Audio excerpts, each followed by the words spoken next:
बिस्मिल्लाहिर्रहमानिर्रहीम। अस्सलाम वालेकुम नाज़रीन, मैं हूं फ़याज़ महमूद और आप देख रहे हैं फ़याज़ महमूद यूट्यूब चैनल।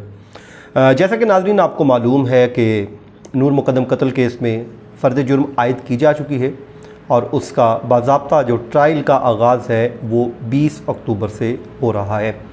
लेकिन उससे कबल एडिशनल एंड सेशन जज अता रुबानी साहब ने एक फ़ैसला सुनाया है और वो बड़ा अहम फ़ैसला है, क्योंकि मुल्ज़िमान की साइड पे भी और जो मुद्दई मुकदमा है उनके लिए भी बड़ा इम्पॉर्टेंट फ़ैसला है जो मैं आज आपके साथ शेयर करने जा रहा हूँ। ये 14 अक्टूबर को आपको मालूम है दरख्वास्त आई थी जिसको ख़ारिज कर दिया गया, लेकिन अब उसका तहरीरी फ़ैसला मैं आपके साथ एक्सक्लूसिवली शेयर कर रहा हूँ। सबसे पहले जी हम उस फ़ैसले के नुकात में आपके साथ शेयर करूँगा। 6 जो आर्गूमेंट्स हैं और इम्पॉर्टेंट आर्गूमेंट्स हैं जो रिजवान अब्बासी साहब ने लिए थे अक्यूज़ साइड की तरफ से, वो और उसके बाद जो वकील इस्तगासा हैं, सरकारी वकील हैं उनके, और फिर उसके बाद 14 से 15 नुकात होंगे अदालती फ़ैसले के। अब वो मैं आपके साथ वन बाय वन शेयर करूंगा और ये टोटली इसमें कोई मैं अपनी तरफ से तज्ज़िया पेश नहीं करूंगा, बल्कि खालिस्तन जो फैक्ट है, कोर्ट का फैक्ट है, डॉक्यूमेंटेड है, वो आपके साथ वन बाय वन शेयर करूंगा ताकि पूरा जो मामला है, जो फैक्चुअल सिचुएशन है, आपके सामने आ सके। सॉरी।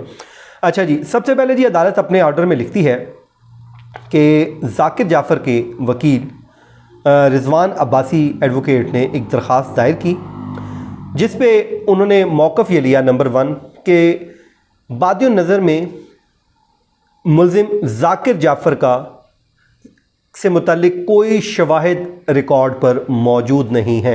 ये रिजवान साहब ने आर्गूमेंट लिया। फिर वो कहते हैं कि वक़ुआ के वक्त ज़ाकिर जाफ़र जाए वारदात पर भी मौजूद नहीं थे और जिस वक्त वाक़या हुआ या नूर मुक़द्दम का कत्ल हुआ उस वक्त ज़ाकिर जाफ़र अपनी अहलिया के साथ कराची में मौजूद थे। चौथा, वो ये कहते हैं कि जब शवाहिद ही मौजूद नहीं है ज़ाकिर जाफ़र के अगेंस्ट, तो फिर चार्ज फ्रेम कैसे किया जा सकता है। तो उन्होंने अदालत से इस्तदा की कि ज़ाकिर जाफ़र के ऊपर चार्ज फ्रेम नहीं किया जा सकता, फ़र्द जुर्म आयद नहीं की जा सकती। फिर उन्होंने अगला जो पॉइंट उठाया रिजवान अब्बासी एडवोकेट ने, उन्होंने कहा कि ऐसा कोई शवाहिद भी मौजूद नहीं है जिससे ये साबित हो कि ज़ाकिर जाफ़र ने शवाहिद ज़ाया किए हों या कोई ख़राब करने की कोशिश की हो।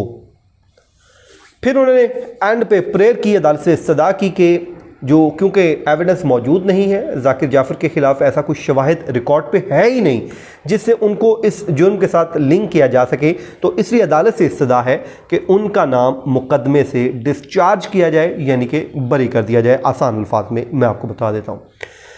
फिर जी जो सरकारी वकील हैं उनकी जानिब से कहा गया कि जो अक्यूज़ ज़ाकिर जाफ़र हैं उनके ख़िलाफ़ जो दस्तयाब शवाहिद हैं वो बहुत ज़्यादा हैं, काफ़ी हैं, और उन्होंने ये भी अपने आर्गूमेंट्स में कहा कि फ़र्द जुर्म का ये हरगिज़ मतलब नहीं कि अक्यूज़ साइड को कोई सज़ा सुनाई जा रही है, बल्कि इसका मतलब है कि चार्ज फ्रेम करके एलिगेशन बताए जाएंगे और उसके बाद ट्रायल का बाज़ाब्ता तौर पे आगाज़ हो जाएगा। तो उन्होंने इस्तदा की कि अदालत से इस्तदा है कि दरख्वास्त को मुस्तरद किया जाए, जिसके बाद नाज़रीन अदालत ने अपना फ़ैसला तहरीर करना शुरू किया। ये ऊपर उन्होंने आर्गूमेंट्स लिख दिए दोनों साइड के, अब वो अपना फ़ैसला क्या सुनाते हैं वो आप सुन लीजिए। अदालत लिखती है कि रिकॉर्ड से ज़ाहिर होता है कि 6 अक्टूबर को केस फ़र्द जुर्म के लिए मुकर्रर था। नंबर 2, 6 अक्टूबर को मुल्ज़िम ने मुख्तलिफ दरख्वास्तें दायर की जिन पर 7 अक्टूबर को फ़ैसला सुनाया गया। फिर अदालत कहती है कि अदालत ने रिकॉर्ड का जायज़ा लेने के लिए मुल्ज़िमान को एक सफिशेंट टाइम दिया, मुनासिब वक्त दिया, ताकि वो अपने ऊपर लगे एलिगेशंस का मुकम्मल तौर पे जायज़ा ले सकें। फिर अदालत लिखती है कि जब 14 तारीख को चार्ज फ्रेम का दिन था तो अक्यूज़ ने एक और दरख्वास्त दायर कर दी कि उसके ख़िलाफ़ कोई शवाहिद ही मौजूद नहीं है, इसलिए उसका नाम जो है इस मुकदमे से डिस्चार्ज किया जाए, उन्हें डिस्चार्ज कर दिया जाए। फिर अदालत कहती है 5वें नंबर पे कि इस्तगासा ने चालान में मुलजिम पर मुख्तलिफ किस्म के इल्ज़ामात आयद किए हैं। फिर वो कहते हैं कि बिलाशुबा गवाहों के जो दफ़ा 161 के बयानात हैं दौरान तफ्तीश रिकॉर्ड किए गए। और बादियो नज़र में, ये बड़ा इंपॉर्टेंट लाइनों लिखी है, उन्होंने कहा बादियो नज़र में मुलजिम जाकिर जाफ़र के ख़िलाफ़ काफ़ी शवाहिद मौजूद हैं, दस्तयाब जो शवाहिद पेश किए गए हैं वो काफ़ी हैं। फिर अदालत लिखती है कि फ़र्द जुर्म आयद करते वक्त अदालत ने बयानात और चालान का जायज़ा भी लिया। फिर उसके बाद ज़ाहिर है अदालत ने डिसमिस कर दी दरख्वास्त, और फिर अदालत ने लिखा है, जो ऑर्डर ऑफ द डे है उसमें लिखा है कि फ़र्द जुर्म जब आयद करने लगी अदालत, तो अदालत ने फिर 173 यानी कि चालान जो है उसको और 161 की जो बयानात हैं गवाहों के उनका जायज़ा लिया। फिर अदालत कहती है कि फ़र्द जुर्म का ये हरगिज़ मतलब नहीं है कि मुलजिम को कोई कन्विक्ट किया जा रहा है, बल्कि मुलजिम को तो उसके ऊपर लगे इल्ज़ामात से सिर्फ आगाह किया जा रहा है कि आपके ऊपर ये एलिगेशंस लगे हुए हैं। फिर वो नंबर 10 पे अदालत लिखती है कि इस्तिगासा की ये ज़िम्मेदारी है कि जो वो शवाहिद लेके आए हैं वो उन शवाहिद की रोशनी में एक्यूज़ के ऊपर लगाए गए अपने इल्ज़ामात को बज़रिया ट्रायल सच साबित करें। फिर वो ये कहते हैं, अदालत लिखती है कि दरख्वास्त ट्रायल शुरू करने से रोकने के अलावा, एक कोशिश के अलावा कुछ नहीं। जो जाकिर जाफ़र की दरख्वास्त है उसको अदालत ने बड़ा कैटेगोरिकली एक लाइन लिखी है।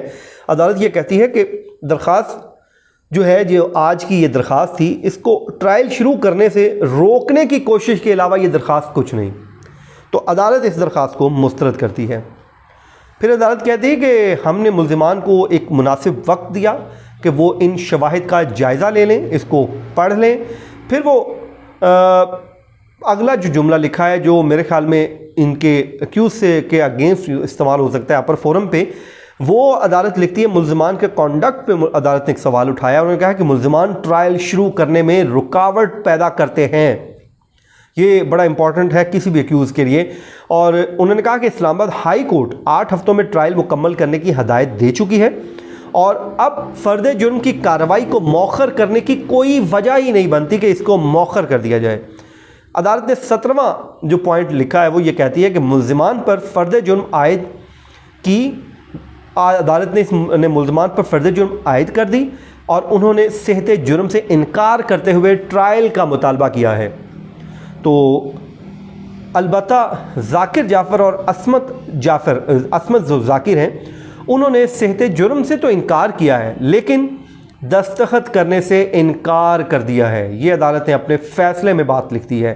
तो इसलिए अदालत अब इस्तिगासा के गवाहों को तलब करती है 20 अक्टूबर को, और 20 अक्टूबर को इस पे इनके बयानात कलमबंद किए जाएंगे। तो ये था नाज़रीन उस दिन का ऑर्डर और फ़ैसला जो आपके साथ मैंने शेयर किया है। इंशाल्लाह आने वाले दिनों में कुछ और भी एक्सक्लूसिव दस्तावेज़ात मौजूद हैं, वो मैं आपके साथ शेयर करता रहूँगा। तो मुझे अपनी दुआओं में याद रखिए। मुझे दीजिए इजाज़त। अल्लाह हाफ़िज़।